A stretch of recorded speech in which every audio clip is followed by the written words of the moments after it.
ഞാൻ ലോകത്തിലെ വിവിധ രാജ്യങ്ങളിലേക്ക് സഞ്ചരിച്ചിട്ടുണ്ടെന്ന് നിങ്ങൾക്കറിയാം. 148 രാജ്യങ്ങൾ ഇപ്പോൾ പിന്നിട്ടു. ഈ 148 രാജ്യത്തേക്കും അങ്ങോട്ട് പറന്നതിന് ശേഷം ഞാൻ തിരിച്ചു പറക്കുന്ന രാജ്യമാണ് എനിക്ക് ഏറ്റവും പ്രിയപ്പെട്ട നാട്. കേരളം ടൂറിസം മേഖലയിൽ മത്സരിച്ചുകൊണ്ടിരിക്കുന്നത് ഇന്ത്യയിലെ മറ്റ് സംസ്ഥാനങ്ങളോടല്ല, ലോകത്തെ മറ്റ് രാജ്യങ്ങളോടാണ്. ടൂറിസം ഏതൊക്കെയോ ചില പ്രത്യേക ആളുകൾക്ക്, വലിയ വ്യവസായികൾക്ക്, റിസോർട്ട് ഉടമകൾക്ക് മാത്രം ചെയ്യാൻ കഴിയുന്ന ഒരു പ്രവർത്തന മേഖലയാണെന്ന് കരുതിയിരുന്ന ആളുകളുണ്ട്. പക്ഷേ ഇന്ന് ധാരാളം കോളേജ് വിദ്യാർത്ഥികൾ ഉൾപ്പെടെ ടൂറിസത്തിലെ പല മേഖലകളിലും പ്രവർത്തിക്കുന്നവരായി മാറിയിട്ടുണ്ട്. ഞങ്ങൾ തമ്മിലുള്ള ഒരു ചർച്ച ഒരു തവണ പരസ്യപ്പെടുത്താതെ അല്ലാതെ ടെലിഫോണിലും നേരിട്ടും ഒക്കെയായി നിരവധി ചർച്ചകൾ നടന്നു. ഡൽഹിയിലേക്ക് യാത്ര പുറപ്പെടുമ്പോൾ ഡൽഹിയിൽ എത്തലാണ് നമ്മുടെ ലക്ഷ്യമെങ്കിൽ ഇടയ്ക്ക് വെച്ച് നമ്മളുടെ വഴി മാറിപ്പോവില്ല. ഇടയ്ക്ക് വെച്ച് വഴി നമ്മൾ അവസാനിപ്പിക്കുകയില്ല. നമുക്ക് വ്യക്തമായ ലക്ഷ്യബോധമുണ്ടാവുക, കൃത്യമായൊരു സ്വപ്നമുണ്ടാവുക, ആ സ്വപ്നം മനസ്സിൻ്റെ ഉള്ളിൽ പതിഞ്ഞതായിരിക്കുക. അവിടെ എത്തിയേ തീരൂ എന്ന് ദൃഢനിശ്ചയം എടുത്തതിന് ശേഷം യാത്ര തുടങ്ങുക. അങ്ങനെ യാത്ര ചെയ്താൽ നിങ്ങൾ ഡെസ്റ്റിനേഷനിൽ എത്തുക തന്നെ ചെയ്യും. എത്ര മാസം കഴിഞ്ഞാണേലും വർഷം കഴിഞ്ഞാണേലും അത് തന്നെയായിരിക്കും നിങ്ങളുടെ ലക്ഷ്യസ്ഥാനം.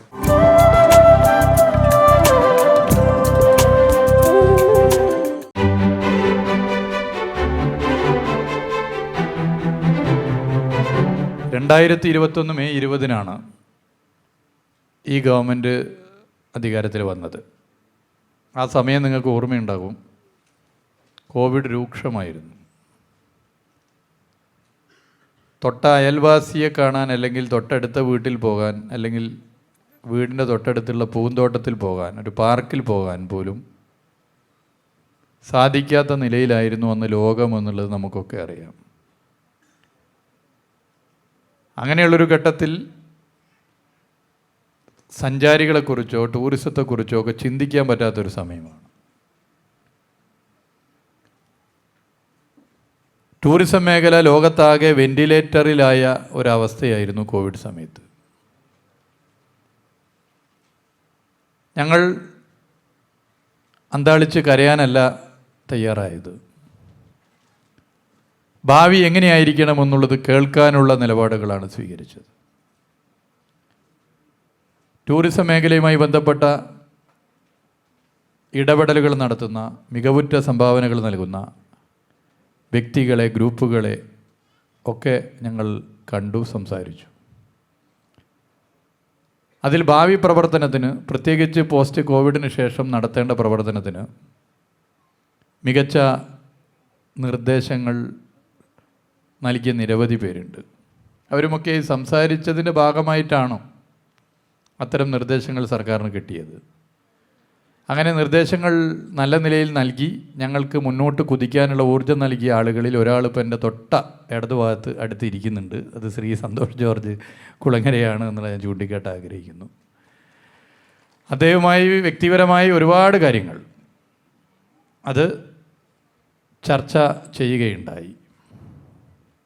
ഞങ്ങൾ തമ്മിലുള്ള ഒരു ചർച്ച ഒരു തവണ പരസ്യപ്പെടുത്താതെ അല്ലാതെ ടെലിഫോണിലും നേരിട്ടും ഒക്കെയായി നിരവധി ചർച്ചകൾ നടത്തി. ഒരുപാട് ക്രിയാത്മകമായ അദ്ദേഹത്തിൻ്റെ അനുഭവങ്ങളിൽ നിന്നും ഉദിച്ചു വന്ന നിർദ്ദേശങ്ങൾ അദ്ദേഹം മുന്നോട്ട് വെച്ചിട്ടുണ്ട്. പലതും നടപ്പിലാക്കാനുള്ള എല്ലാ ശ്രമവും നടത്തിയിട്ടുണ്ട്, നടത്തിക്കൊണ്ടിരിക്കുന്നുണ്ട്. കേരളത്തിൻ്റെ ടൂറിസം മേഖലയെക്കുറിച്ച് എടുത്ത് പരിശോധിക്കുമ്പോൾ പൊതുവേ കണ്ടത് മലബാറിൽ വളരെ കുറച്ച് സഞ്ചാരികളെ വരുന്നു എന്നുള്ളതാണ്. 6% സഞ്ചാരികൾ മാത്രമേ എറണാകുളം കഴിഞ്ഞ് തൃശ്ശൂർ മുതൽ കാസർഗോഡ് വരെ 7 ജില്ലകളിൽ വരുന്നുള്ളൂ. അതായത് ഒരു 1000 സഞ്ചാരികൾ കേരളത്തിന് പുറത്തുനിന്ന് വരികയാണെങ്കിൽ അതിൽ 60 പേർ മാത്രമാണ് തൃശ്ശൂർ, മലപ്പുറം, പാലക്കാട്, കോഴിക്കോട്, വയനാട്, കണ്ണൂർ, കാസർഗോഡ് ജില്ലകളിലേക്ക് കടന്നു വരുന്നുള്ളൂ. അനന്തമായ സാധ്യതകൾ ഉള്ളിടങ്ങളാണിത്. കേരളത്തിലെ മറ്റ് ജില്ലകളെപ്പോലെ തന്നെ അനന്തമായ സാധ്യതകളുള്ള സ്ഥലങ്ങളാണ്. എന്നാൽ ആ സാധ്യതകളെ നമുക്ക് ഉപയോഗപ്പെടുത്താൻ പറ്റുന്നില്ല. ആ സാധ്യതകൾ ഉപയോഗപ്പെടുത്തിയാൽ സംസ്ഥാനത്തെ ടൂറിസത്തിന് വലിയ കുതിപ്പുണ്ടാകും. ഇത് കണ്ടുകൊണ്ടാണ് മലബാറിൽ പ്രത്യേക ശ്രദ്ധ കൊടുക്കാൻ നിശ്ചയിച്ചത്. അതിലൊന്ന് വയനാടായിരുന്നു. വയനാടിൻ്റെ പ്രത്യേകത നിങ്ങൾക്കൊക്കെ അറിയാം. നമ്മുടെ തിരുവനന്തപുരം നമ്മുടെ സംസ്ഥാനത്തിൻ്റെ തലസ്ഥാനത്തേക്ക് എത്തുന്നതിനേക്കാൾ വളരെ എളുപ്പത്തിൽ വയനാട്ടിലുള്ളവർക്ക് കർണാടകയുടെ തലസ്ഥാനം ബാംഗ്ലൂരിലെത്താനാകും. 2 സംസ്ഥാനവുമായും 3 ജില്ലകളുമായി അതിർത്തി പങ്കിടുന്ന വയനാടിൻ്റെ ടൂറിസത്തിൻ്റെ മാർക്കറ്റിംഗ് പ്രത്യേകം ബാംഗ്ലൂർ കേന്ദ്രീകരിച്ച് ശ്രദ്ധിച്ചു. വയനാട് ടൂറിസത്തിന് നല്ല മാറ്റമുണ്ടായി.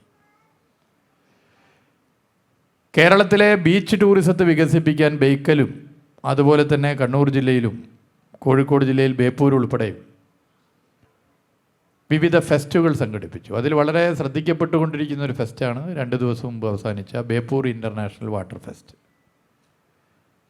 ലക്ഷക്കണക്കിന് ആളുകളാണ് ആ ഫെസ്റ്റിൽ പങ്കെടുത്തത്. നിങ്ങളൊക്കെ സോഷ്യൽ മീഡിയ ഉള്ളതുകൊണ്ട് ഇപ്പോൾ അതിനെക്കുറിച്ച് കാണുന്നുണ്ട്, കാര്യങ്ങൾ മനസ്സിലാക്കുന്നുണ്ട്. ഏറ്റവും അവസാനം ഞങ്ങളൊരു പഠനം നടത്തിയപ്പോൾ നല്ല മാറ്റം മലബാർ ടൂറിസത്തിൻ്റെ കാര്യത്തിലുണ്ടായി. മൂന്നാർ ഒരു പ്രധാനപ്പെട്ട ടൂറിസ്റ്റ് കേന്ദ്രമാണ്. പക്ഷേ ഫോറിൻ ടൂറിസ്റ്റുകൾ മൂന്നാറിലേക്ക് വേണ്ടത്ര വരുന്നില്ല എന്നുള്ള ഒരു കണക്കാണ്, സാധ്യതക്കനുസരിച്ച് വരുന്നില്ല എന്നുള്ളൊരു കണക്കാണ് തുടക്കത്തിൽ ഞങ്ങൾക്കുണ്ടായത്. മൂന്നാറിൻ്റെ ടൂറിസത്തിൻ്റെ അനന്ത സാധ്യതയെ വലിയ നിലയിൽ പ്രത്യേകിച്ച് യൂറോപ്യൻ രാജ്യങ്ങളിൽ പ്രചരിപ്പിക്കാൻ ഞങ്ങളൊരു പ്രത്യേക പദ്ധതി ആവിഷ്കരിച്ചു. ഇപ്പോൾ ഉള്ളൊരു പ്രത്യേകത എന്താണെന്ന് വെച്ചാൽ, ലോകത്തെവിടെയും പോസ്റ്റ് കോവിഡ് ഫോറിൻ ടൂറിസ്റ്റുകളുടെ എണ്ണം വർദ്ധിച്ചിട്ടില്ല, ഇന്ത്യയിലും വർദ്ധിച്ചിട്ടില്ല, പഴയ നമ്പറിലെത്തിയിട്ടില്ല, കേരളത്തിലും പഴയ നമ്പറിലെത്തിയിട്ടില്ല. അപ്പോൾ കോവിഡിന് ശേഷം കൂടി വരുന്നുണ്ട്. എന്നാൽ മൂന്നാറിൽ സർവകാല റെക്കോർഡ് ഫോറിൻ ടൂറിസ്റ്റുകളുടെ എണ്ണമാണ് 2024 ഉണ്ടായത് എന്നുള്ള സന്തോഷ വിവരം നിങ്ങളെ പ്രത്യേകം അറിയിക്കാൻ ഞാൻ ആഗ്രഹിക്കുക. ശ്രീ സന്തോഷ് ജോർജ് കുളങ്ങരയുമായി ചർച്ച ചെയ്തപ്പോൾ ഞങ്ങൾ പ്രധാനമായും ഡൊമസ്റ്റിക് ടൂറിസ്റ്റുകളുടെ കാര്യം ചർച്ച ചെയ്തിരുന്നു. കേരളത്തിന് പുറത്തുള്ള ഇന്ത്യയിലെ മറ്റ് സംസ്ഥാനങ്ങളിൽ നിന്ന് വരുന്നവർ. ഡൊമസ്റ്റിക് ടൂറിസ്റ്റുകളുടെ ഒരു കുതിച്ചു ചാട്ടമാണ് 2023-24 വർഷങ്ങളിലുണ്ടായത്.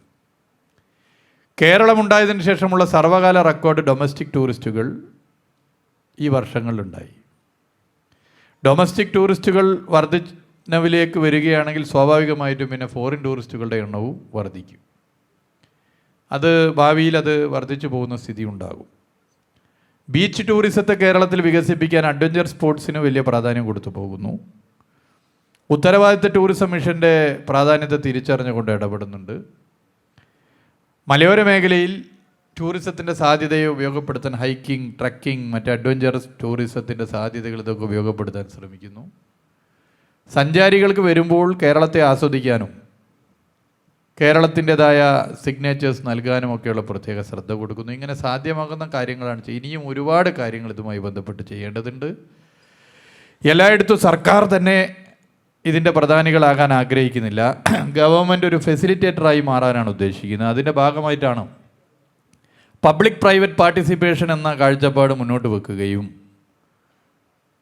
ടൂറിസം ഇൻവെസ്റ്റേഴ്സ് മീറ്റ് 2023 ഡിസംബറിൽ സംഘടിപ്പിക്കുകയും ആ ടീമിൻ്റെ ഭാഗമായിട്ടുള്ള ഏറ്റവും വലിയ റിസൾട്ട് വരാൻ വേണ്ടി പോകുന്ന വർഷം 2025 ആയിരിക്കും എന്നുള്ളതും പ്രത്യേകം ഇവിടെ അറിയിക്കാൻ ഞാൻ ആഗ്രഹിക്കുന്നു. ദീർഘകാലമായി ടൂറിസം മേഖലയിലുള്ളവരും കേരളത്തിൻ്റെ വിവിധ മേഖലകളിലും മുന്നോട്ട് വെച്ച ഒരു പോളിസി, ഒരു ഡിസൈൻ പോളിസി വേണമെന്നുള്ള ആവശ്യം.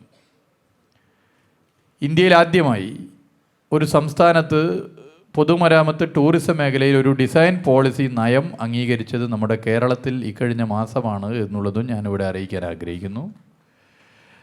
2 വർഷം മുമ്പ് ബഹുമാനപ്പെട്ട മുഖ്യമന്ത്രി പങ്കെടുത്ത് നടന്ന ശില്പശാല, ആ ശില്പശാലയിൽ വിവിധ മേഖലകളിൽ നിന്നും ഈ രാജ്യത്തിൻ്റെയും ലോകത്തിൻ്റെയും വിവിധ ഭാഗങ്ങളിൽ നിന്ന് വന്നവർ വിദഗ്ധർ പങ്കെടുത്ത ശില്പശാല, ആ ശില്പശാല മുന്നോട്ട് വെച്ച കരട് ഡ്രാഫ്റ്റ് പിന്നീട് വിവിധ വകുപ്പുകൾ ചർച്ച ചെയ്ത് മന്ത്രിസഭ ചർച്ച ചെയ്ത് അംഗീകരിക്കുകയാണുണ്ടായത്. പിന്നെ പുതിയ പോളിസി, പുതിയ പ്രൊഡക്റ്റുകളുടെ സാധ്യതയെ ഉപയോഗപ്പെടുത്താൻ ശ്രമിക്കുന്നു. ഹൗസ് ബോട്ടാണ് നമ്മുടെ അവസാന പ്രൊഡക്റ്റ് 2021 മുമ്പ്. അത് 1980കളിലാണെങ്കിൽ ചില പുതിയ പ്രൊഡക്റ്റുകൾ മുന്നോട്ട് വെച്ചു. ചിലത് മന്ത്രിസഭ തന്നെ അംഗീകരിച്ചു. ചിലത് പ്രൊഡക്റ്റുകൾ വന്നെങ്കിലും ഇനിയും മുന്നോട്ട് പോകേണ്ടതുണ്ട്. കാരവൺ അതിലൊന്നാണ്, ഹെലി ടൂറിസം അതിൽ മറ്റൊന്നാണ്. ഇങ്ങനെ സാധ്യമാകുന്ന കാര്യങ്ങളൊക്കെ ചെയ്താണ് മുന്നോട്ട് പോകുന്നത്. അത് നമുക്ക് ഇനിയും ചില കാര്യങ്ങൾ ചെയ്യണം. 2025 കേരളത്തിൻ്റെ ടൂറിസം മേഖലയെ സംബന്ധിച്ചിടത്തോളം ഏറ്റവും നല്ല സന്തോഷകരമായ വർഷമായിരിക്കും എന്നുള്ളതാണ് ഞാൻ ചൂണ്ടിക്കാട്ടാൻ ആഗ്രഹിക്കുന്നത്. ബഹുമാന്യനായ സന്തോഷ് ജോർജ് കുളങ്ങര ഉൾപ്പെടെയുള്ള അനുഭവ സമ്പന്നരായ മേഖലയിലുള്ളവർ പറയുന്നത് കേട്ടുകൊണ്ട് തന്നെ മുന്നോട്ട് പോകാനാണ് ഞങ്ങൾ ഉദ്ദേശിക്കുന്നത്. അത് ഇനിയും തുടരും എന്നുള്ളതാണ് ഞാനിവിടെ പറയാൻ ആഗ്രഹിക്കുന്നത്. സാർ, ഏറ്റവും കൂടുതൽ വെൽനസ് ടൂറിസം പ്രൊമോട്ട് ചെയ്യുന്നൊരു രാജ്യം ഏതാണ്? അതുപോലെ തന്നെ കേരളത്തിലെ വെൽനസ് ടൂറിസത്തിൻ്റെ സാധ്യതകൾ എന്തൊക്കെയാണ്? അത് ഏതൊക്കെ രീതിയിൽ നമുക്ക് പ്രൊമോട്ട് ചെയ്യാം? ലോകത്ത് തന്നെ ഏറ്റവും അധികം വെൽനസ് ടൂറിസം പ്രൊമോട്ട് ചെയ്യേണ്ട രാജ്യവും സാധ്യതയുള്ളൊരു രാജ്യവും ഒരു പ്രദേശവും കേരളം തന്നെയാണ്. ഇപ്പോൾ നമ്മുടെ ടൂറിസത്തിൽ കോവിഡ് കാലത്ത് പോലും, ലോക്ക്ഡൗൺ ആയിരുന്ന കാലത്ത് പോലും നമ്മളുടെ കേരളത്തിലെ പല റിസോർട്ടുകളും സജീവമായിരുന്നു.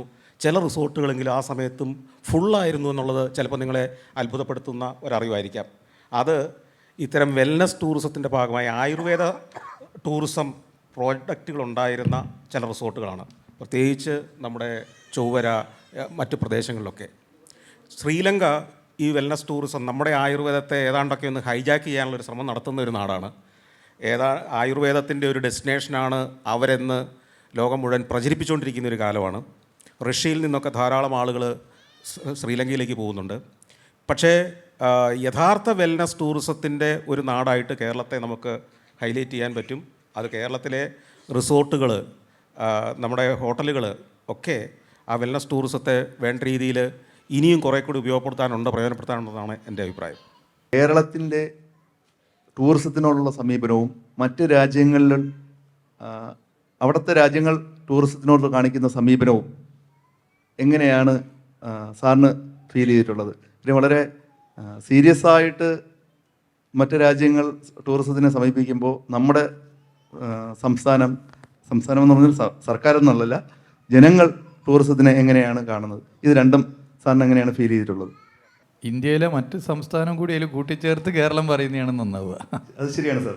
പക്ഷെ നിങ്ങളെ തെറ്റ് പറയില്ല. കാരണം കേരളം ടൂറിസം മേഖലയിൽ മത്സരിച്ചുകൊണ്ടിരിക്കുന്നത് ഇന്ത്യയിലെ മറ്റ് സംസ്ഥാനങ്ങളോടല്ല, ലോകത്തെ മറ്റ് രാജ്യങ്ങളോടാണ് എന്നുള്ളത് ഞാൻ ഇവിടെ പറയാൻ ആഗ്രഹിക്കുകയാണ്. അതുകൊണ്ട് ആ ചോദ്യത്തെ പെശകില്ല. അതുകൊണ്ടാണല്ലോ സാറേ നമ്മൾ ഗോഡ്സ് ഓൺ കൺട്രി എന്നുള്ള ലോകം മൊത്തം അറിയപ്പെടുകയും ചെയ്തത്. അപ്പോൾ സാറിൻ്റെ ഒരു അഭിപ്രായം?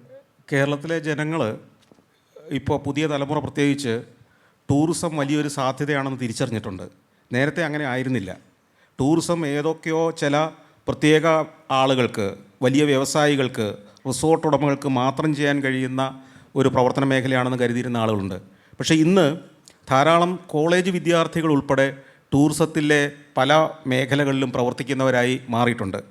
ടൂറിസത്തിനെക്കുറിച്ച് പഠിക്കാൻ, ടൂർ ഓപ്പറേറ്റേഴ്സ് ആവാൻ ഒക്കെ. കാരണം ടൂറിസത്തിൽ നിരവധി മേഖലകളുണ്ട്. അതിനകത്ത് ഒരു ടാക്സി സർവീസ് നടത്തുന്നത് മുതൽ ലോണ്ടറി സർവീസ് നടത്തുന്നത് മുതൽ നിരവധി മേഖലകളിൽ തൊഴിൽ സാധ്യതകളുള്ളതാണ്. അല്ലാതെ ഒരു റിസോർട്ട് നടത്തലോ ഒരു ഹോട്ടൽ നടത്തലോ മാത്രമല്ല ടൂറിസത്തിൻ്റെ സാധ്യത. അനവധി മേഖലകളുണ്ട്. എന്തിനേറെ ഈ ഹോട്ടലുകളിലേക്കും റിസോർട്ടുകളിലേക്കും ആവശ്യമുള്ള സേവനങ്ങളും പ്രോഡക്റ്റുകളും എത്തിച്ചു കൊടുക്കുന്നവർ മുതൽ, ബസ് സർവീസ് നടത്തുന്നവർ മുതൽ, ഓൺലൈൻ ബുക്കിംഗ് പ്ലാറ്റ്ഫോമുകൾ റെഡിയാക്കുന്നവർ മുതൽ, IT പ്രൊഫഷണലുകൾ വരെ ഉള്ള ആളുകൾക്ക് സാധ്യത നൽകുന്ന ഒരു മേഖലയാണ് ടൂറിസം. ലോകത്തിലെ ഏറ്റവും വലിയ ഇൻഡസ്ട്രി ഏതെന്ന് ചോദിച്ചാൽ നിങ്ങൾക്ക് അറിയുമെന്നറിയില്ല, ട്രാവൽ ആൻഡ് ടൂറിസം ഇൻഡസ്ട്രിയാണ് ലോകത്തിലെ ഏറ്റവും വലിയ ഇൻഡസ്ട്രി. ആ ഇൻഡസ്ട്രിയുടെ സാധ്യത കേരളത്തിലെ ഏറ്റവും ഭാവിക്ക് അനുയോജ്യമായ വ്യവസായമായിട്ടാണ് നമ്മളതിനെ രൂപപ്പെടുത്താൻ അടിസ്ഥാനപ്പെടുന്നത്. ഇപ്പോൾ കഴിഞ്ഞ വർഷത്തെ ഒരു മീറ്റിങ്ങിൽ നമ്മൾ ചർച്ച ചെയ്ത ഒരു വിഷയം, കേരളീയവുമായിട്ട് ബന്ധപ്പെട്ട ചർച്ചയിൽ കേരളത്തിൻ്റെ ടൂറിസത്തിന് വേണ്ടിയുള്ള ഒരു മാസ്റ്റർ പ്ലാൻ തയ്യാറെടുക്കുന്ന ഒരു കാര്യമാണ്. അതിൻ്റെ പ്രവർത്തനങ്ങളുമായിട്ട് മുന്നോട്ട് പോവുകയാണെന്നാണ് ഞാൻ മനസ്സിലാക്കുന്നത്. സർ നമസ്കാരം, ഞാൻ Sudheer Chadayamangalam, Donbury creations and consultant എന്ന കമ്പനിയുടെ മാനേജിംഗ് ഡയറക്ടറാണ്. സാർ, സന്തോഷ് സാറിനോടാണ് എൻ്റെ ചോദ്യം. ഒരിക്കലും പറ്റാത്ത യാത്രാദാഹവുമായി ലോകം മുഴുവനും പറക്കുന്ന ഒരു മലയാളിയാണ് താങ്കൾ. ലോകത്തിൽ മാത്രമല്ല, സ്പേസിൽ പോലും പറക്കാൻ ആഗ്രഹിക്കുന്ന ഒരു മലയാളിയുമാണ്. അപ്പോൾ താങ്കൾ എല്ലാ സ്ഥലത്തും, ലോകത്തിൻ്റെ പല സ്ഥലങ്ങളിലും പോയിട്ടുണ്ട്. എന്നും എത്ര കണ്ടാലും മതി വരാത്ത, എത്ര പ്രാവശ്യം പോയിരുന്നാലും താങ്കൾക്ക് ബോറടിക്കാത്ത ഒരു സ്ഥലമുണ്ടോ? അങ്ങനെ ഒരു സ്ഥലമുണ്ടെങ്കിൽ ഏതാണ്? ഒരു ചോദ്യം. രണ്ടാമത്തതെന്ന് പറയുന്നത്, താങ്കൾക്കൊരു റിട്ടയർമെൻറ്റ് ലൈഫിനെ കുറിച്ചിട്ട് ഞാൻ ആലോചിക്കുന്നില്ല. താങ്കളുടെ വിദൂര സ്വപ്നങ്ങളിലെങ്കിലും ഒരു റിട്ടയർമെൻറ്റ് ലൈഫ് ഉണ്ടെങ്കിൽ അത് ഏതൊരു സ്ഥലത്തായിരിക്കണമെന്നാണ് താങ്കൾ ആഗ്രഹിക്കുന്നത്? ഞാൻ ലോകത്തിലെ വിവിധ രാജ്യങ്ങളിലേക്ക് സഞ്ചരിച്ചിട്ടുണ്ടെന്ന് നിങ്ങൾക്കറിയാം. 148 രാജ്യങ്ങളിപ്പോൾ പിന്നിട്ടു. ഈ 148 രാജ്യത്തേക്കും അങ്ങോട്ട് പറന്നതിന് ശേഷം ഞാൻ തിരിച്ചു പറക്കുന്ന രാജ്യമാണ് എനിക്ക് ഏറ്റവും പ്രിയപ്പെട്ട നാട്. അതുകൊണ്ടാണല്ലോ നമ്മൾ തിരിച്ചിങ്ങോട്ട് തന്നെ പറക്കുന്നത്. അപ്പോൾ ഈ നാടിൻ്റെ സാധ്യതയെക്കുറിച്ച് എനിക്ക് നല്ല ബോധ്യമുണ്ട്. റിട്ടയർമെൻറ്റിന് ശേഷം എങ്ങനെ ജീവിക്കണം എന്ന്, റിട്ടയർമെൻറ്റ് എന്നത് ഞാൻ പറഞ്ഞല്ലോ പണിയെടുക്കാതിരിക്കലും നല്ല അർത്ഥത്തിലല്ല. ഈ ജോലിക്ക് ശേഷം മറ്റൊരു ജോലി ഉണ്ടെങ്കിൽ തീർച്ചയായിട്ടും അത് ആളുകളെ അറിവ് നൽകുന്ന, എൻ്റർടൈൻ ചെയ്യുന്ന, ഈ ലോകത്തെക്കുറിച്ച് വീക്ഷണം നൽകുന്ന, ലോകത്തിലേക്ക് ആളുകളെ കൊണ്ടുപോകാനും കാഴ്ചകൾ കാണിക്കാനും, ലോകം എന്ന് പറയുമ്പോൾ നമ്മുടെ കേരളം ഉൾപ്പെടുന്ന ആ ഒരു മേഖലയിൽ തന്നെ പ്രവർത്തിക്കാനാണ് എനിക്കിഷ്ടം. അതുകൊണ്ട് ടൂറിസവും ട്രാവലും എൻ്റെ ജീവിതത്തിൻ്റെ, രക്തത്തിൻ്റെ ഒക്കെ ഭാഗമാണ്. താങ്കളുടെ സ്വപ്നം യാഥാർത്ഥ്യമാകട്ടെ. സോ ഞാൻ ഉൾപ്പെടുന്ന പുതുതലമുറക്ക് ലൈക്ക് അറ്റൻഷൻ സ്പാൻ വളരെയധികം കുറഞ്ഞു വരുന്നതാണ്. റീൽസിൽ നിന്ന് 30 സെക്കൻഡിൽ നിന്ന് 15 സെക്കൻഡിലേക്കൊക്കെ വരുന്നതാണ്. ആ സമയത്താണ് താങ്കളുടെ എക്സ്പീരിയൻസ് സഞ്ചാരിയുടെ ആദ്യകാലത്താണെങ്കിലും സ്പേസ് പ്രൊജക്റ്റ് ആണെങ്കിലും ഹെറിറ്റേജ് വില്ല ആണെങ്കിലൊക്കെ അതൊക്കെ 10ഉം 15ഉം 20 സ്പേസ് പ്രോഗ്രാം ഇന്നും യാഥാർത്ഥ്യമായിട്ടില്ല. അപ്പം അങ്ങനത്തെ ഒരു ദീർഘവീക്ഷണത്തോടെ കാണാൻ ഇന്നത്തെ തലമുറകൾക്ക്, ഞാൻ ഉൾപ്പെടുന്ന ആൾക്കാർക്ക് ഒരു 10 കൊല്ലം കഴിഞ്ഞ് 5 കൊല്ലം കഴിയുന്നതാക്കുമ്പോൾ തന്നെ നടക്കുമോ, ഒന്ന് ഞാൻ ജീവിച്ചിരിപ്പുണ്ടാവോ എന്നുള്ളൊരു ആശങ്കയാണ്. അപ്പം അങ്ങനത്തെ സാഹചര്യത്തിൽ താങ്കൾക്ക് ഉണ്ടായിരുന്ന പ്രചോദനവും ഞാൻ ഉൾപ്പെടുന്നവർക്കുള്ള ഒരു ഉപദേശം എന്തായിരിക്കുന്നു? ഡൽഹിയിലേക്ക് യാത്ര പുറപ്പെടുമ്പോൾ ഡൽഹിയിൽ എത്തലാണ് നമ്മുടെ ലക്ഷ്യമെങ്കിൽ ഇടയ്ക്ക് വെച്ച് നമ്മളുടെ വഴി മാറിപ്പോവില്ല. ഇടയ്ക്ക് വെച്ച് വഴി നമ്മൾ അവസാനിപ്പിക്കുകയില്ല. നമുക്ക് വ്യക്തമായ ലക്ഷ്യബോധമുണ്ടാവുക, കൃത്യമായൊരു സ്വപ്നമുണ്ടാവുക, ആ സ്വപ്നം മനസ്സിൻ്റെ ഉള്ളിൽ പതിഞ്ഞതായിരിക്കുക, അവിടെ എത്തിയേ തീരൂ എന്ന് ദൃഢനിശ്ചയം എടുത്തതിന് ശേഷം യാത്ര തുടങ്ങുക. അങ്ങനെ യാത്ര ചെയ്താൽ നിങ്ങൾ ഡെസ്റ്റിനേഷനിൽ എത്തുക തന്നെ ചെയ്യും. എത്ര മാസം കഴിഞ്ഞാണേലും വർഷം കഴിഞ്ഞാണേലും അത് തന്നെയായിരിക്കും നിങ്ങളുടെ ലക്ഷ്യസ്ഥാനം. സർ, ഇന്ത്യൻ ടൂറിസത്തെക്കുറിച്ച് രണ്ടുപേർക്കും ഉള്ള അഭിപ്രായം പറയാൻ പറ്റും. നമ്മുടെ നാട്ടിൽ വരുന്ന, അത് ഇന്ത്യയിൽ നിന്ന് വരുന്ന ആൾക്കാർക്ക് തന്നെ ഒരു ഡെസ്റ്റിനേഷൻ എങ്ങോട്ടാണ് പോകേണ്ടതെന്നുള്ള ഒരു ബസ്സിനകത്ത് പോലും ഇംഗ്ലീഷിൽ നമ്മൾ എഴുതി കണ്ടിട്ടില്ല. അത് ഒരുപാട് വലയ്ക്കുന്നുണ്ട്. ഇപ്പോൾ ബസ് സ്റ്റാൻഡിലൊക്കെ നിൽക്കുമ്പോൾ നമ്മളെ ചുരണ്ടിയിട്ട് ഇത് എവിടെയാണ്, അവർക്ക് സാറിന് അറിയാമല്ലോ, ഭാഷ അറിയാൻ വയ്യാത്ത ഒരു ഭാഗത്ത് ചെന്നാൽ അനുഭവിക്കുന്ന പ്രശ്നം. നമ്മൾ സാറ് പറഞ്ഞതു ഈ റെസ്പോൺസിബിൾ ടൂറിസത്തെക്കുറിച്ച് രണ്ടുപേരും സംസാരിച്ചു. അതെന്താണ് എന്ന് കുറച്ച് കൂടി വ്യക്തമാക്കേണ്ടതുണ്ട്. നമ്മുടെ ഇവിടെ ഇരിക്കുന്ന ആൾക്കാർക്കും അത് പൊതുവേ അറിയാൻ വേണ്ടിയുമാണ് അങ്ങനെ ഒരു ഭാഗം വരുന്നത്. അതുപോലെ തന്നെ ഈ നമ്മുടെ പ്രധാനപ്പെട്ട ബസ് സ്റ്റേഷനിലോ അല്ലെങ്കിൽ അതിന് അടുത്തുള്ള ചുറ്റുപാടുമുള്ള ഏതെങ്കിലും കേന്ദ്രങ്ങളിലോ ടോയ്ലറ്റ് സംവിധാനങ്ങൾ വളരെ മോശമാണ്. തേടി നടക്കുന്ന ഒരവസ്ഥയാണ്. സ്ത്രീകൾക്കും കുട്ടികൾക്കുമാണ് അത് ഏറ്റവും കൂടുതൽ അനുഭവപ്പെടുന്നത്. നമ്മൾ പുരുഷന്മാർ എവിടെയെങ്കിലും ഒരു മറവ് കണ്ടാൽ അവിടെ പോകും. പക്ഷേ സ്ത്രീകളെ സംബന്ധിച്ചിടത്തോളം, കുട്ടികളെ സംബന്ധിച്ചിടത്തോളം ഇത് വളരെയധികം ആളുകൾ അനുഭവിക്കുന്ന ഒരെണ്ണമാണ്. അത് രണ്ടുപേരും അതിൻ്റെ ഒരു ഉൾക്കാഴ്ച ഉൾക്കൊണ്ടതിന് മറുപടി പറയണം എന്നാണ് എൻ്റെ ഒരു അഭിപ്രായം. രണ്ടും വളരെ പ്രാധാന്യമുള്ള ചോദ്യങ്ങളാണ്. കുറച്ച് ബഹുമാനായ സന്തോഷ്ജിയും കൂടി പറയും. ഒന്ന്, ഈ ടോയ്ലറ്റ് ഫെസിലിറ്റിയുടെ കാര്യം അത് വളരെ പ്രധാനപ്പെട്ടതാണ്. ഒന്ന്, ചിലയിടങ്ങളിൽ ടോയ്ലറ്റ് ഇല്ല. 2, ടോയ്ലറ്റ് ഉള്ളിടത്ത് കയറി കഴിഞ്ഞാൽ അതിനേക്കാൾ വേഗത്തിൽ പുറത്തേക്ക് ഓടി വരും. മെയിൻ്റെനൻസ് ഒരു പ്രശ്നമാണ്. അത് വളരെ സീരിയസ് ആയിട്ടാണ് ടൂറിസം വകുപ്പ് എടുത്തിട്ടുള്ളത്. കേരളത്തിലെ പ്രധാനപ്പെട്ട ടൂറിസ്റ്റ് കേന്ദ്രങ്ങളിൽ ടോയ്ലറ്റ് സംവിധാനം, അതായത് ഇൻ്റർനാഷണൽ സ്റ്റാൻഡേർഡിലുള്ള ടോയ്ലറ്റ് സംവിധാനം ഒരുക്കാനും അത് മെയിൻറ്റെയിൻ ചെയ്യാനുമുള്ളൊരു പദ്ധതി ഇപ്പോൾ നമ്മുടെ സംസ്ഥാനത്ത് നടപ്പിലാക്കി അതിൻ്റെ പ്രവർത്തനം ആരംഭിച്ചു കഴിഞ്ഞു എന്നുള്ളത് ഞാൻ ചൂണ്ടിക്കാട്ടുകയാണ്. ചില ഡെസ്റ്റിനേഷനുകൾ അതിൽ തിരഞ്ഞെടുത്ത് പ്രവർത്തനം നടത്തിയിട്ടുണ്ട്. 2, നിലവിലുള്ള ഡെസ്റ്റിനേഷനുകളിലെ ടോയ്ലറ്റിൻ്റെ മെയിൻ്റെനൻസ് ചിലയിടത്ത് DTPC ആണ്, ചിലയിടത്ത് DMC ആണ്, ചിലയിടത്ത് മറ്റ് പല സംവിധാനങ്ങളാണ്. ഫലപ്രദമല്ല. എല്ലായിടത്തും ഒരുപോലെയാണെന്ന് ഞാൻ പറയുന്നില്ല, ഫലപ്രദമല്ല. അപ്പം അത് കുറച്ച് സ്ട്രിക്റ്റ് ആക്കാൻ വേണ്ടി തീരുമാനിച്ചിട്ടുണ്ട്. അത് ഈ 2025 അതിൻ്റെ കുറേ മാറ്റം നമുക്ക് കാണാൻ വേണ്ടി പറ്റും. രണ്ടാമത്തത്, ദീർഘദൂര യാത്രക്കാർ. ഒന്ന്, നിങ്ങൾ പറഞ്ഞ സൈൻ ബോർഡ് ഉൾപ്പെടെ ഉള്ള പ്രശ്നം, കംഫർട്ട് സ്റ്റേഷനുകളില്ലാത്ത പ്രശ്നം. ഇപ്പോൾ കേരളത്തിലെ പൊതുമരാമത്ത് വകുപ്പിൻ്റെ അല്ലെങ്കിൽ മറ്റു വകുപ്പുകളുടെ ഒക്കെ ചില സ്ഥലങ്ങൾ റോഡിൻ്റെ അരികിൽ തന്നെയുണ്ട്. റോഡ് വൈഡനിങ്ങിൻ്റെ ഭാഗമായി ഭാവിയിൽ ചിലപ്പോൾ ഉപയോഗപ്പെടുത്തേണ്ടതാകാം, ചിലപ്പോൾ അങ്ങനെയുള്ള സാധ്യത ഇല്ലാത്തതാകാം. അത്തരം സ്ഥലങ്ങളെ ഉപയോഗപ്പെടുത്താനുള്ളൊരു ശ്രമമാണ് പൊതുവെ നടത്തുന്നത്.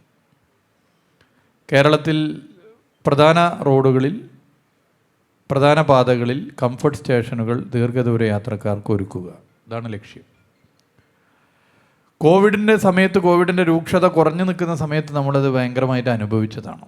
കാരണം അന്ന് വാഹനത്തിൽ യാത്ര ചെയ്യുന്നവർക്ക് ഒന്ന് ബാത്റൂമിൽ പോകണമെങ്കിൽ പെട്രോൾ ബങ്കോ മറ്റോ ആണ് ആശ്രയിക്കേണ്ടത്. സ്ത്രീകളും കുട്ടികളും വല്ലാതെ പ്രയാസപ്പെട്ടിരുന്നു, നമുക്കറിയാം.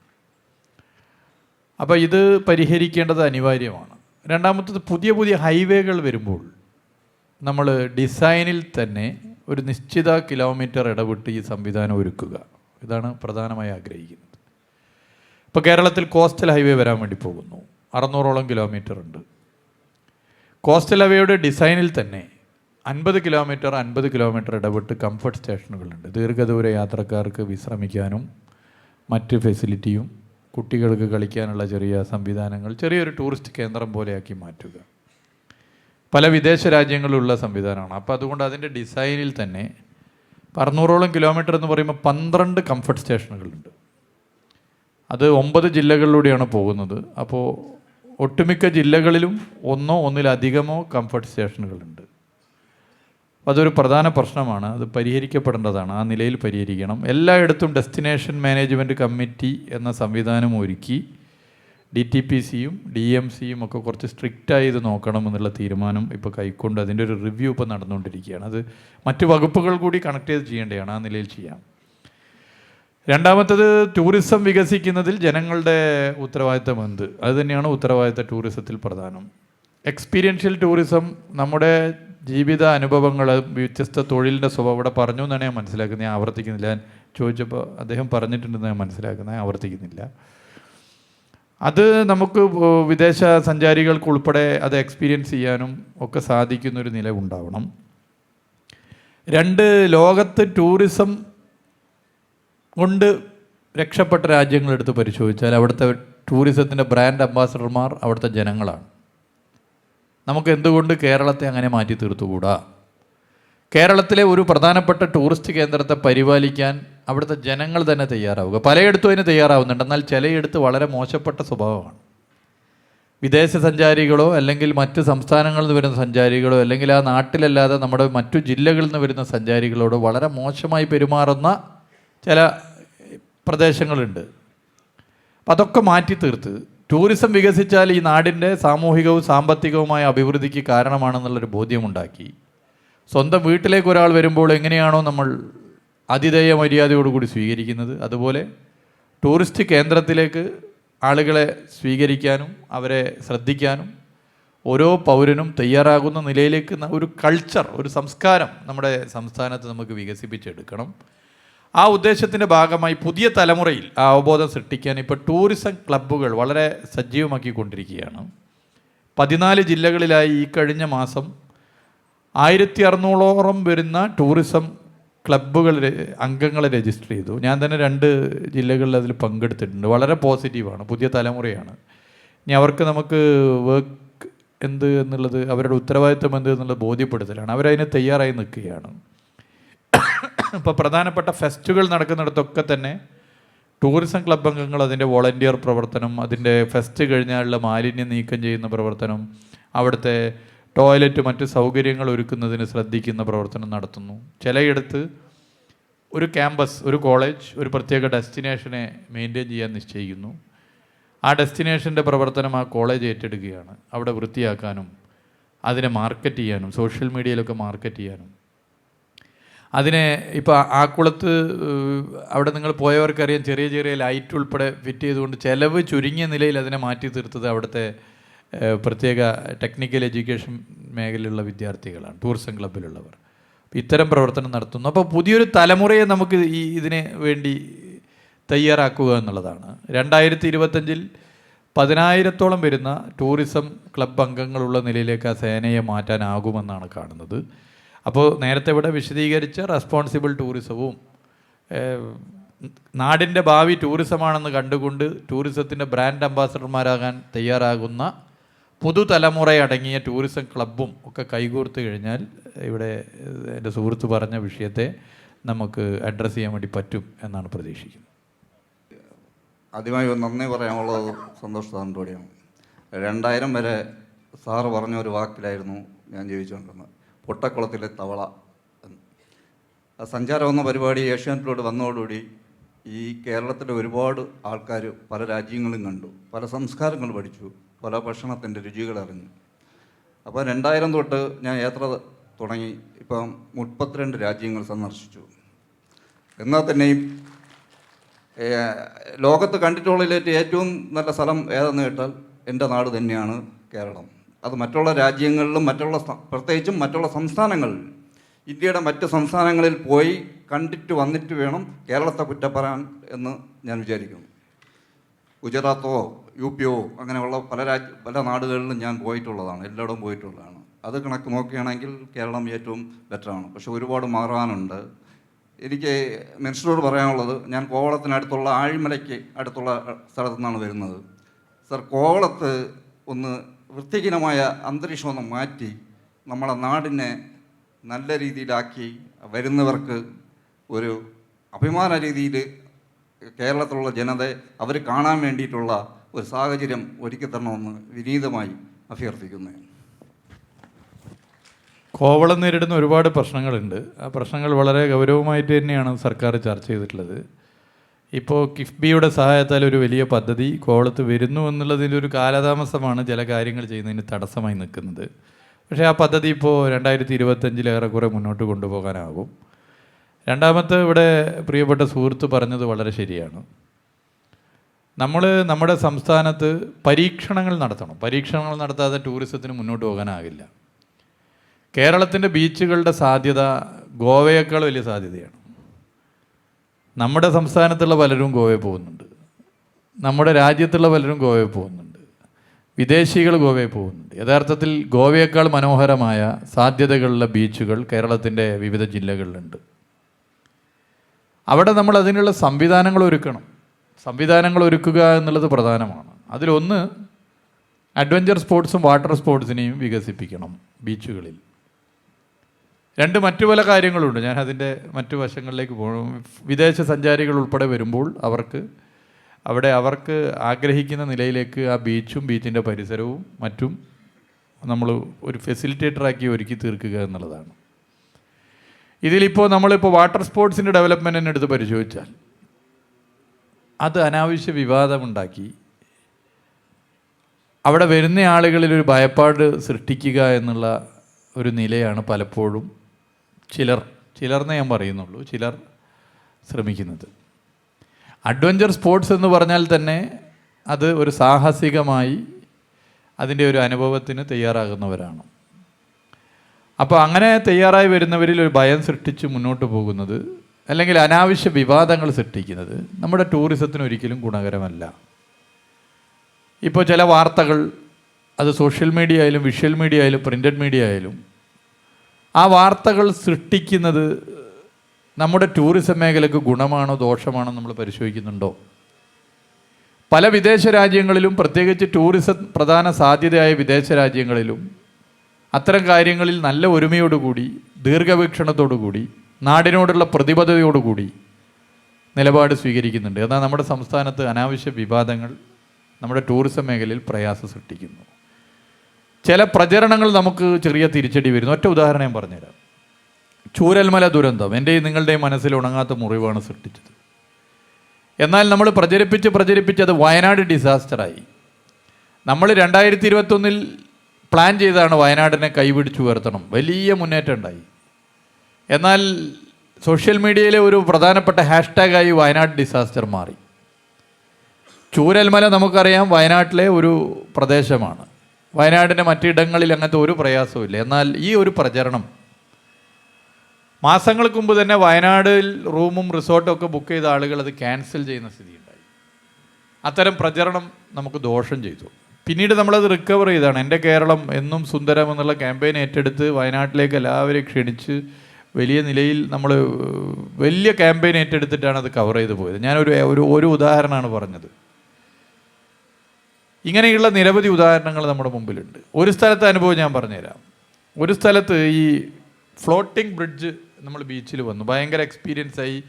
DTPCകളുടെ കണക്കിൽ തന്നെ സാധാരണ ബീച്ചിൽ വരുന്നതിനേക്കാൾ അധികം ആളുകൾ വരുന്നു, ആളുകൾ അത് എക്സ്പീരിയൻസ് ചെയ്യാൻ തയ്യാറാവുന്നു. അതിന് നിയമം പരിശോധിക്കണം. നിയമം എന്ന് പറഞ്ഞാൽ ഒരു ടൂറിസം വകുപ്പ് മാത്രമല്ല, അതിൽ വിവിധ വകുപ്പുകളുടെ നിയമം വെച്ച് പരിശോധിക്കണം. കറക്റ്റ്, അത് പരിശോധിക്കണം. എന്നാൽ അവിടെ ഈ തിരമാല അതിൻ്റെ കാലാവസ്ഥക്ക് പ്രതികൂലമായി വരുന്ന സമയത്ത് ഇത് അഴിച്ചെടുക്കാൻ വേണ്ടി പറ്റും. അങ്ങനെ അഴിച്ചെടുക്കുന്ന രംഗം വീഡിയോയിൽ പകർത്തി അതാകെ നാട്ടിൽ പ്രചരിപ്പിച്ചു. അത് ചില ഉത്തരവാദിത്തപ്പെട്ട ആളുകൾ അത് പ്രധാന വാർത്തയാക്കി. ഇത് ഗുണമാണോ ദോഷമാണോ? അവിടെ നിയമം പാലിക്കപ്പെടുന്നുണ്ടോ എന്നുള്ളത് കർശനമായി പരിശോധിക്കണം, അതിലൊരു തർക്കമില്ല. ഇനി അങ്ങനെ കർശനമായ പരിശോധന നടത്തിയാൽ എന്താവും സ്ഥിതി? ഇപ്പോൾ ഞാൻ പറഞ്ഞുതരാം. ചിലയിടത്ത് നമ്മൾ ഗ്ലാസ് ബ്രിഡ്ജ് സംവിധാനം കൊണ്ടുവന്നു. വാഗമണിൽ ഗ്ലാസ് ബ്രിഡ്ജ് വന്നതോടുകൂടി സഞ്ചാരികളുടെ എണ്ണം വലിയ നിലയിൽ വർദ്ധിച്ചു. മഴക്കാലത്ത് നമ്മൾ ഒന്നും കൂടി സ്ട്രിക്റ്റായി പരിശോധിച്ചു. അവിടെ വന്ന സമയത്തിന് ഒരു ബാത്റൂം സൗകര്യം പോലും ഇല്ല. നമ്മൾ വളരെ കർക്കശമായി പറഞ്ഞു, ഇത്ര വലിയ ആൾ വരുന്നിടത്ത് ബാത്റൂം പണിതിട്ട് ഇത് മുന്നോട്ട് പോയാൽ മതി. ഇത് പരിശോധിക്കാൻ തീരുമാനിച്ചു. മറ്റു ചിലയിടത്തും പരിശോധിക്കാൻ തീരുമാനിച്ചു. സ്വകാര്യ വ്യക്തികൾ തുടങ്ങുന്നിടത്ത് അവർക്കതിൻ്റെ സംവിധാനങ്ങൾ. അപ്പോൾ പരിശോധിക്കാൻ വേണ്ടി സ്വാഭാവികമായിട്ട് ഇത് അടച്ചിടേണ്ടി വരും. അപ്പോൾ എന്താ വരുന്നത്? അനന്തമായി അടച്ചിടുന്നു. അപ്പോൾ തുറന്നാലും പ്രശ്നം, തുറന്നാലും വിവാദം, അടച്ചാലും പ്രശ്നം, അടച്ചാലും വിവാദം. പരീക്ഷണം നടത്തിയാൽ വിവാദം. പക്ഷേ സർക്കാരിന് ഇതിൽ ഒരേ ഒരു കാഴ്ചപ്പാടേ ഉള്ളൂ. എന്ത് വിവാദം സൃഷ്ടിച്ചാലും സർക്കാർ ജനങ്ങൾ ആഗ്രഹിക്കുന്ന എന്താണോ തീരുമാനിച്ചത്, ഏത് വിവാദവും ഏത് പ്രതിസന്ധി വന്നാലും അതിനെ തട്ടിമാറ്റി അത് നടപ്പിലാക്കുക തന്നെ ചെയ്യും എന്നുള്ളതാണ് സർക്കാരിൻ്റെ നിലപാട്. ആ നിലപാട് സർക്കാർ തുടരും. അതാണ് ഇവിടെ പറഞ്ഞ ഡൽഹി പോകാനാണ് ലക്ഷ്യമെങ്കിൽ ആ ലക്ഷ്യമായിട്ട് മുന്നോട്ട് പോകണം. ആ ലക്ഷ്യമായിട്ട് മുന്നോട്ട് പോകും. അത് പൊതുവേ കേരളത്തിലെ ജനങ്ങൾ സ്വീകരിക്കുന്നുണ്ട്. നിങ്ങൾ ഈ സോഷ്യൽ മീഡിയയുടെ കമൻറ്റ് ബോക്സ് നോക്കിയാൽ കമൻറ്റ് ചെയ്യുന്നത് കണ്ടിട്ടൊരു ട്രെൻഡ് തീരുമാനിക്കാൻ പാടില്ല. സോഷ്യൽ മീഡിയ ഉപയോഗിക്കുന്നവരിൽ 5-6% ആളുകളെ കമൻറ്റ് ചെയ്യുന്നുള്ളൂ. ബാക്കി 90% പേരും സൈലൻ്റായി വീക്ഷിക്കുന്നവരാണ്. അവരുടെ അഭിപ്രായം പ്രകടിപ്പിക്കുന്നവരല്ല. അപ്പോൾ നമ്മൾ അത് കണ്ടുകൊണ്ട് പൊതുവികാരമെന്ന് കണക്കാക്കുന്ന രീതി മാറ്റണം. അനാവശ്യ വിവാദങ്ങളെ നമ്മളെല്ലാവരും എതിർക്കണം. പരീക്ഷണങ്ങളെ പ്രോത്സാഹിപ്പിക്കണം. പുതിയ പുതിയ ഇടപെടലുകളെ 2 കൈ നീട്ടി സ്വീകരിക്കണം. അങ്ങനെ പോയാൽ നമ്മുടെ നാട്ടിൽ ടൂറിസത്തിന് വലിയ കുതിപ്പുണ്ടാകും. അതിൻ്റെ സാധ്യതയുണ്ട്. കേരളത്തിൻ്റെ ബീച്ചിലുണ്ട്, കേരളത്തിൻ്റെ മലയോര മേഖലയിൽ ഹൈക്കിങ്ങിനും ട്രക്കിങ്ങിനുമുണ്ട്, കേരളത്തിൻ്റെ ഇടനാടുകളിലുണ്ട്. വേറെ എവിടെയും കാണാത്തൊരു പ്രത്യേകത, അൺഎക്സ്പ്ലോർഡ് ഡെസ്റ്റിനേഷനുകൾ എക്സ്പ്ലോർ ചെയ്താൽ ഒരു പ്രധാന ടൂറിസ്റ്റ് കേന്ദ്രത്തിൻ്റെ ഭാഗമായി കുറേ അൺഎക്സ്പ്ലോർഡ് ഡെസ്റ്റിനേഷനും വന്നാൽ ഒരു സർക്യൂട്ടാക്കി മാറ്റാം. അതിനാണ് നമ്മൾ ഈ ഡെസ്റ്റിനേഷൻ ചാലഞ്ച് എന്ന പദ്ധതി കൊണ്ടുവന്നത്. ഇന്നലെ ഇപ്പോൾ അങ്കമാലിയായിരുന്നു അതിൻ്റെ ഒന്ന് ഉദ്ഘാടനം. അതിൽ ഒരു 60% ടൂറിസം വകുപ്പ് ഫണ്ടിങ്, ബാക്കി തദ്ദേശ വകുപ്പ് MLA ഫണ്ടൊക്കെ ആയിട്ടാണ്. ഇപ്പോൾ 10-40ഓളം പദ്ധതിയായി. ഇനിയും നമുക്കൊരു 100ഓളം പദ്ധതിയാക്കാൻ പറ്റും.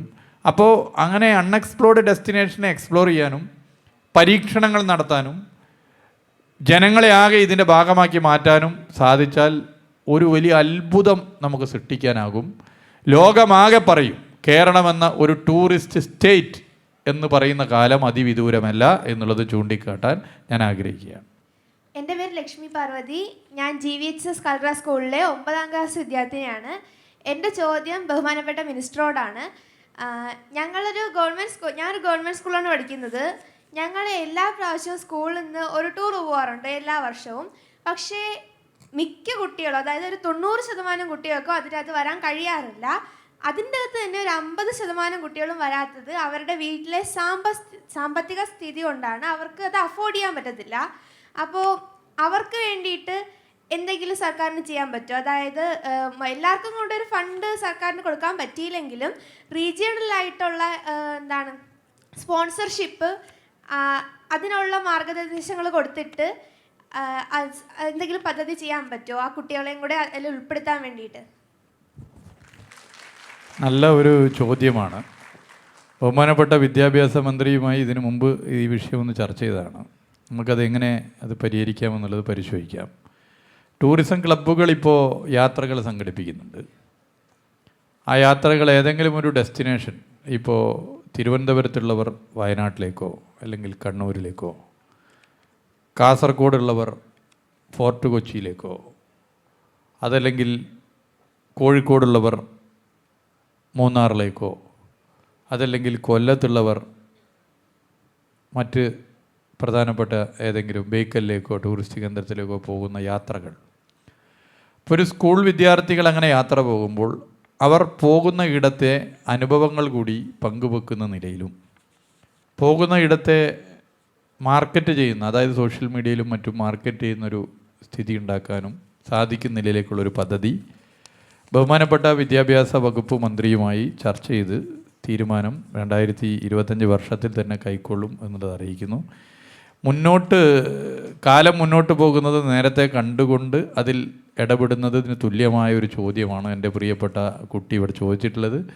അത് വളരെ കാലം ആഗ്രഹിക്കുന്ന ഒരു പ്രധാനപ്പെട്ട പ്രശ്നത്തെ അഡ്രസ്സ് ചെയ്തുകൊണ്ട് ചോദിക്കാൻ തയ്യാറായാൽ, എന്താ പേര് പറഞ്ഞ്,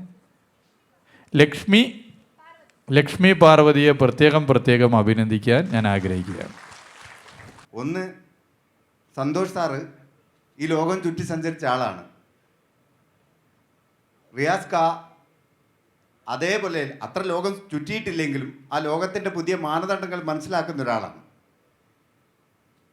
സത്യം പറഞ്ഞാൽ ഒരു ടൂറിസം മിനിസ്റ്റർ കേരളത്തിൽ ഉണ്ടായത്, ആരെയും ഞാൻ കുറ്റം പറയല്ല, പക്ഷേ നമുക്കൊക്കെ ഒരു സോഷ്യൽ മീഡിയയിലൂടെ അതിൻ്റെ ഒരു ഫീലിങ്സ് ഉണ്ടാക്കുന്നതിൽ നിർണായക പങ്ക് സഖാവിൻ്റെ ഭാഗത്തു നിന്നുണ്ടായിട്ടുണ്ട്. എല്ലാ പരിപാടിയും ഓക്കെയാണ്, പക്ഷേ ഒരു ചെറിയൊരു നിർദ്ദേശം കൂടിയുണ്ട്. നമ്മുടെ കുഞ്ഞുങ്ങളെ, അതായത് ഈ യൂസ് ആൻഡ് ത്രോ, നമ്മൾ ചെറുപ്പത്തിൽ തന്നെ ഈ കുട്ടികളെ ഈ മാലിന്യങ്ങൾ വലിച്ചെറിയുന്നതിന് ഉള്ളൊരു ഒരു നിർദ്ദേശം, അത് അങ്ങനെ ചെയ്യരുത് എന്നുള്ളത് അത് നമ്മൾ ടീച്ചർമാരെ പഠിപ്പിക്കണം. ഒരു ജനലിൻ്റെ ഉള്ളിലൂടെ പുറത്തേക്ക് മാലിന്യം വലിച്ചെറിയുന്നത് കണ്ടിട്ടാണ് നമ്മളെ കുഞ്ഞുങ്ങൾ വളരുന്നത്.